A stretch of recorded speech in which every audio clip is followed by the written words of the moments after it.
యేసుక్రీస్తు నేర్పిన త్యాగము, సేవ, దయ, ప్రేమ, సోదరభావం ఎప్పటికీ మానవాళికి స్ఫూర్తిదాయకంగా నిల్చొని ఉండటానికి గాను గుడ్ ఫ్రైడే కార్యక్రమాన్ని నిర్వహించుకుంటున్నారు. యేసు త్యాగాల జ్ఞాపకంగా జరుపుకునే గుడ్ ఫ్రైడే వేడుకలను క్రైస్తవ సోదరీమణులు ఘనంగా జరుపుకుంటారు. ఈ సందర్భంగా యేసుక్రీస్తు త్యాగాన్ని, ధైర్యాన్ని గుర్తు చేసుకుని జగిత్యాల పట్టణంలోని మిషన్ కాంపౌండ్ లో క్రైస్తవ సోదరీమణులు ప్రత్యేక పూజలు నిర్వహించి ప్రార్థనలు చేశారు. ఈ కార్యక్రమంలో పలువురు క్రైస్తవ సోదరీమణులు పాల్గొన్నారు.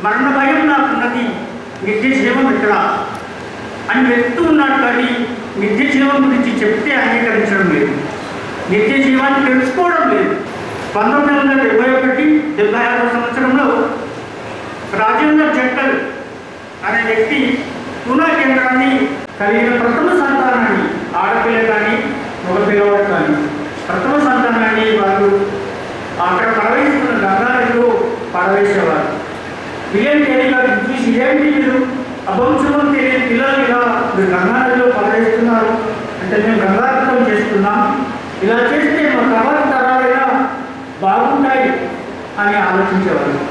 విలియం కేరీ గారు వారికి ఎంతో రోజుల సత్యం చూపించి వారిని ఆ దురాచారం నుంచి విడిపించినట్టుగా మనం చూస్తున్నాం. గొర్రెల రక్తం, మేకల రక్తం, మనుషుల రక్తం. మనమేం చేయాలంటే మనం కూడా ఇతరులను క్షమించే గుణాలను అలవర్చుకోవాలి. కానీ చాలా కష్టమైన పని. ఎవరైనా మనకు అనిపిస్తే విధానం దొరకవా కళాల చేతని సంగతి అంటారు. కానీ మనం ఇతరులను క్షమించే మనసును కలిగి ఉండాలని ఇక్కడ ప్రభువు చెప్తూ ఉన్నాడు. ఎవరి జీవితంలోనైనా ఇంకా క్షమాపణ అనేది లేకుండా, క్షమాపణ అనేది పొందుకోకుండా ఉంది ఈ లోకానందమే శాశ్వతమని ఇంకా కూడా లోకంలో పడి తిరుగుతున్నారేమో. ఇదే సరైన సమయం. ప్రభు పాదాలను పడండి. సెలవులో ఎలాంటి ప్రభువు అంత బాధలను, అంత వేదనలను కూడా క్షమాపణ గురించి వేడుకుంటున్నాడు.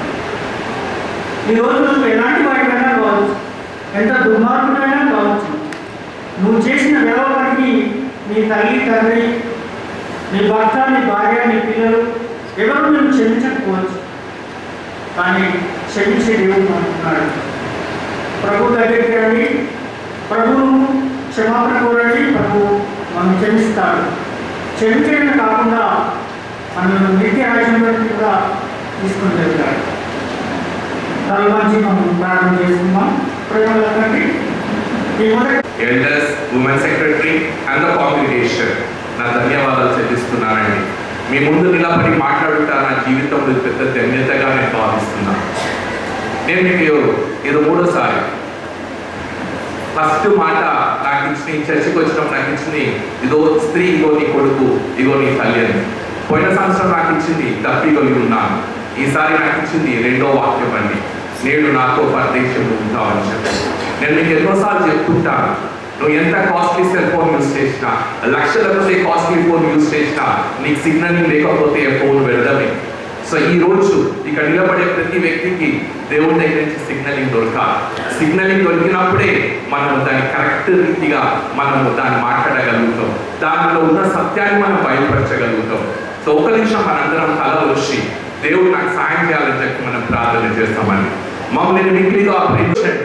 మన యేసుక్రీస్తు సర్వ మానవతం కోసం ఆయన మన పాపాన్ని మోసి ఆయన త్యాగమయ్యాడు సిలువలో. వాటిని గుర్తించుకొని ఆయన త్యాగం అది మనకు ఒక దీవెనండి. ఒకవేళ ఈ గుడ్ ఫ్రైడే లేకపోతే there is no Easter. Because of Good Friday the Easter is there. So hence what the sacrifice that God has did for us, it is a good I mean to say it is a good wish or it is a good message for the eternal world. And ఈ 7 మాటలు మనకి first మనం focus చేసి మనం అబ్బం దీవించి వాళ్ళకి పోషించాడు. ఎవరైతే వీళ్ళు కోరారో, ఎవరైతే దీవెనలు పొందారో వాళ్ళని సిల్వ చెప్పి అడిగారు. తన ప్రజలు కోరిన నిమిత్తమై ఈ వీళ్ళకి సిల్వ రోమన్ గవర్నమెంట్ ఇవ్వబడ్డది.